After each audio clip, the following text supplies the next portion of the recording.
Oh boy, this is the wildest theory in One Piece history. One Piece and Ramayana is connected. This is not the wildest theory. जैसे कि Voda sense खुद ही confirm कर चुके हैं कि जो हमारा लूफी का कैरेक्टर है वो हनुमान की कैरेक्टर पर बेस्ड है। बट ये कंफर्मेशन ही हमको हमारे कई सवालों के जवाब देगी, जिसमें से एक इम्पोर्टेंट सवाल वन पीस कम्युनिटी में काफी घूमता है, वो है ईमू कौन है। एंड फाइनली इसका आंसर आज आपको मिल जाएगा शायद। और भाइयों, इसमें आधी थ्योरी मेरी है और आधी थ्योरी आप लोगों की है, क्योंकि वन पीस कम्युनिटी में इंडियन माइथोलॉजी से वन पीस को जोड़ने का काम आप ही लोगों ने किया था, जहां पर आप ही लोगों ने लूफी और हनुमान के ऊपर काफी सारी थ्योरीज बनाई थी। लेकिन आज मैं एक थ्योरी बताऊंगा जहां पर हमारे ईमू रामायण से कैसे कनेक्टेड है एंड ईमू अंत में जाकर कौन निकलेगा, इसके बारे में आज हम इस वीडियो में बात करेंगे। जहां पर मेरी थ्योरी भाई 4 क्वेश्चनों के जवाब देगी। वन पीस के रामायण से कनेक्शन, लूफी की ट्रू अवेकनिंग, लूफी के हनुमान से कनेक्शन एंड ईमू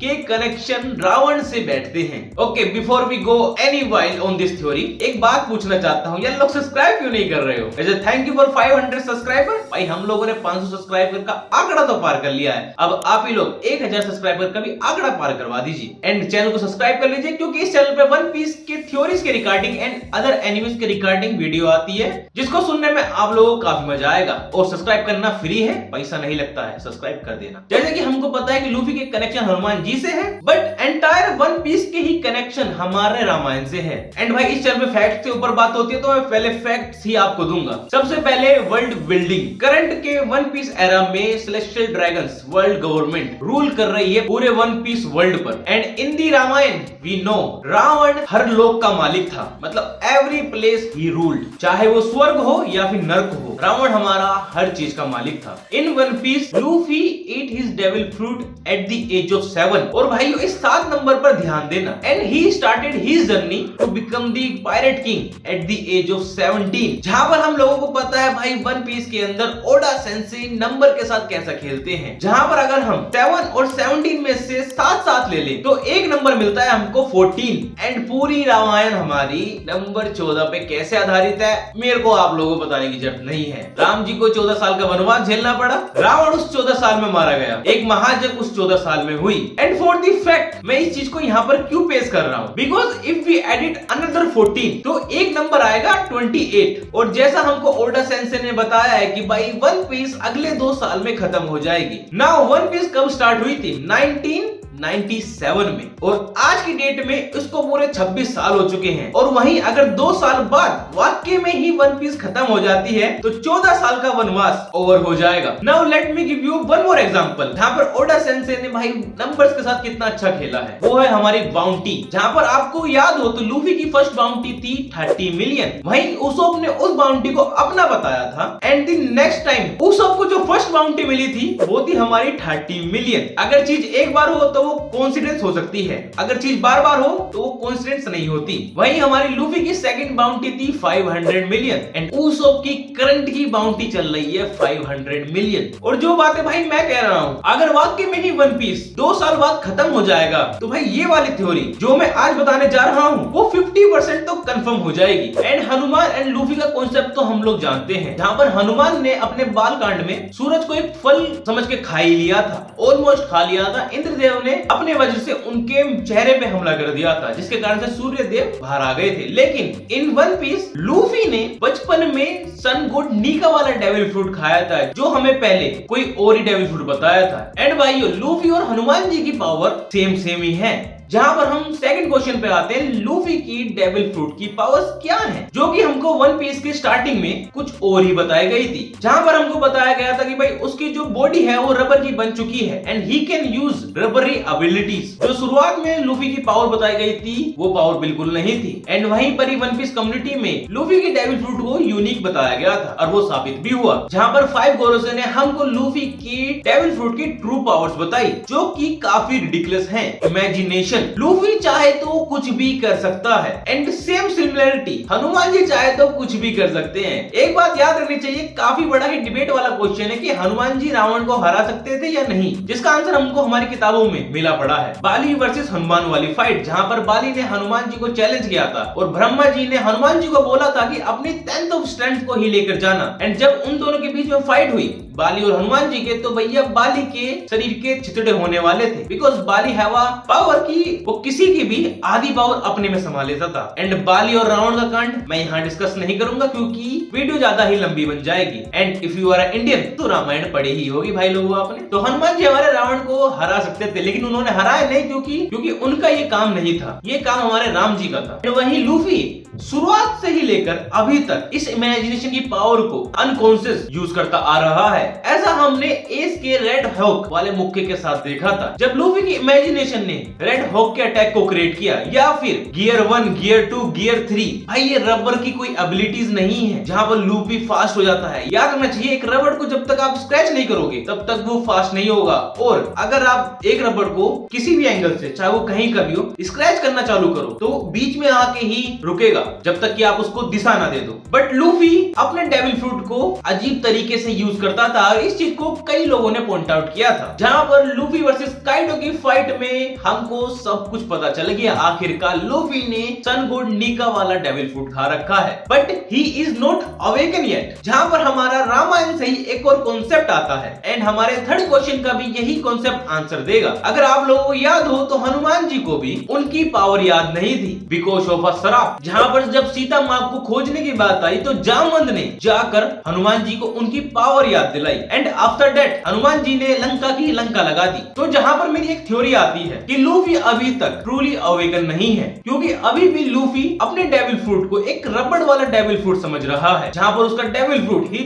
तो नोमी मॉडर्नली का एक अलग ही लेवल की चीज है। एंड गियर 5 की पीक नहीं होगी, गियर 6 हमको देखने को मिलेगा, या फिर जैसे कि स्नेक मैन है, बाउंड मैन का डिफरेंट वर्जन जहां पर उसकी स्पीड बढ़ जाती है बट वो पावर खो देता है, उसी की ही तरह हमको ओडा सेंसे गियर 6 भी दिखाएंगे, या फिर गियर 5 का एक न्यू वर्जन दिखाएंगे, फुल्ली अवेकन वर्जन। लेकिन वहां तक पहुंचने के लिए लूफी को अपने डेविल फ्रूट को अच्छे तरीके से समझना होगा। जहां पर रामायण में जामवंत ने हनुमान को उनकी पावर याद दिलाई थी, तो यहाँ पर मेरे को लगता है कि सैंक्स लूफी को उसकी पावर्स के बारे में बताएगा। एक और थ्योरी है भाई इसी चीज पे कि हमारा कुमा हो सकता है शायद लूफी को उसकी ट्रू पावर को याद दिलाने में मदद कर सकता है। जहां पर हमको ये पता है कि भाई कुमा हमारा सन गुड निका से मिलेगा, ये उसका एक जर्नी का पॉइंट है। अभी रिसेंट के चैप्टर में कुमा के साथ कुछ अच्छा तो हो नहीं रहा है, बट भाई मेरे को ये जरूर लगता है कुमा हो सकता है या सैंक्स हो सकता है, इन दोनों में से कोई एक बंदा होगा जो लूफी को उसकी ट्रू पावर के बारे में बताएगा। एंड द मोमेंट जब लूफी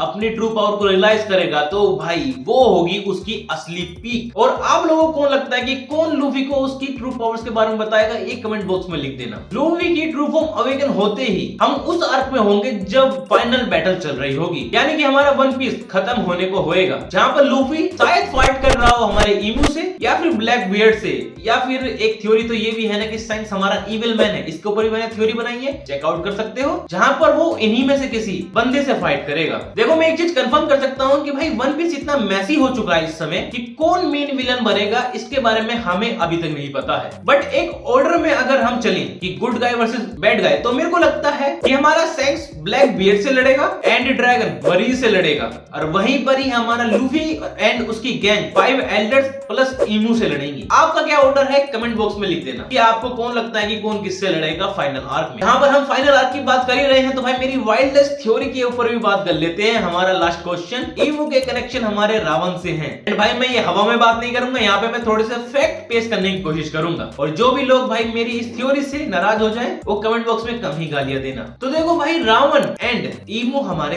दोनों बंदे सेम हैं एज अ कैरेक्टर। जहां पर हम इसकी सबसे पहले सिमिलरिटी के ऊपर बात कर लेते हैं। सबसे बड़ी सिमिलरिटी तो ये है भाई, जहां पर हमारा रावण रूलर था हर लोक का, वहीं पर ही हमारा ईमू भी रूलर है वन पीस वर्ल्ड का, जहां पर उसके अंडर में है वर्ल्ड गवर्नमेंट एंड मरीन, और यही दोनों चीजें हैं जो वर्ल्ड पर रूल करती है। हमारे शास्त्रों में बताया गया है कि रावण सबसे स्मार्टेस्ट बंदा था, एंड वहीं ईमो को देखकर पता चलता है कि वो भी सबसे ज्यादा स्मार्टेस्ट बंदा है। एंड उसके बात करने का तरीका एक नॉलेजेबल पर्सन की तरह ही लगता है। जब वो क्रोकोडाइल से बात कर रहा था वो थर्ड पर्सन में बात कर रहा था, और ऐसा बंदा जब ही करता है जब उसकी नॉलेज उसकी ब्रेन के लेवल से भी ऊपर पहुंच चुकी हो, जब उसने अपनी सोल को अपनी बॉडी से सेपरेट कर लिया हो। And one word is very common in both, that is अहंकारी। दोनों ही अपने अहंकार में जोर है। जहां पर रावण का अहंकार इतना बढ़ गया था कि उन्होंने सीता जी को किडनैप कर लिया, वो भी एक साधु के रूप में। एंड हमारा ईमू कि अहंकार ने एक ऐसा वर्ल्ड क्रिएट कर दिया है जहाँ पर आम इंसान तो जी ही नहीं सकता है। हैवी टैक्सेस, स्लेवरी,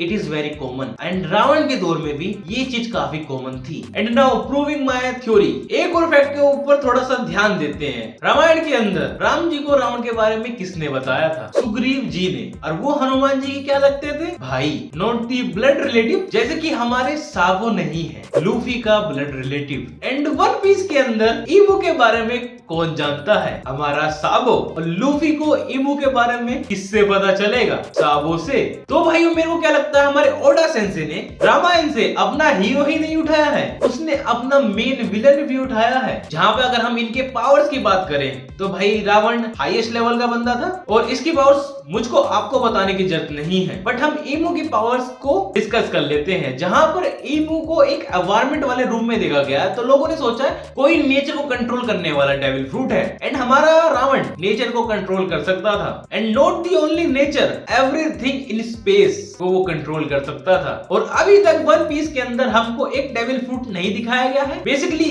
ये भी एक रिडिकुलस ही डेविल फ्रूट है, वो है हमारा स्पेस वाला डेविल फ्रूट। एंड शायद ये वाला डेविल फ्रूट वन पीस में आए भी ना और ईमू के पास कोई और सा ही डेविल फ्रूट हो। बट जैसा कि हम जानते हैं कि रावण पंच तत्वों को भाई काबू कर सकता था। एंड थोड़ी बहुत हिंट हमको ईमू के इंट्रोडक्शन से मिली गई थी। तो मुझको ये लगता है कि भाई हमारा ईमू हेवली इंस्पायर्ड है हमारा रावण से। एंड रा वन पीस वर्ड भी मैच करते हैं। वेल, पॉसिबिलिटीज बहुत ज्यादा है, मगर अगर जो सी मैंने आपको फैक्ट्स एंड थ्योरी बताई है अगर वो साबित होती है तो इस वीडियो को भाई सब्सक्राइब जरूर कर देना। वीडियो पसंद आई तो वीडियो को लाइक भी करना। इसी के साथ आपकी क्या टेक है पूरी की पूरी इस वाइल्डलेस थ्योरी पर, ये भी कमेंट बॉक्स में मेरे को बताना। एंड ईमू एंड रावण की कनेक्शन के बारे में और भी जानना चाहते हो तो कमेंट बॉक्स में लिख देना। मैं इस टॉपिक के ऊपर फुल फ्लेज वीडियो बनाऊंगा। And once again thank you for 500 subscriber. इसी के साथ वीडियो करते हैं यहीं पे ही खत्म। Thank you for watching.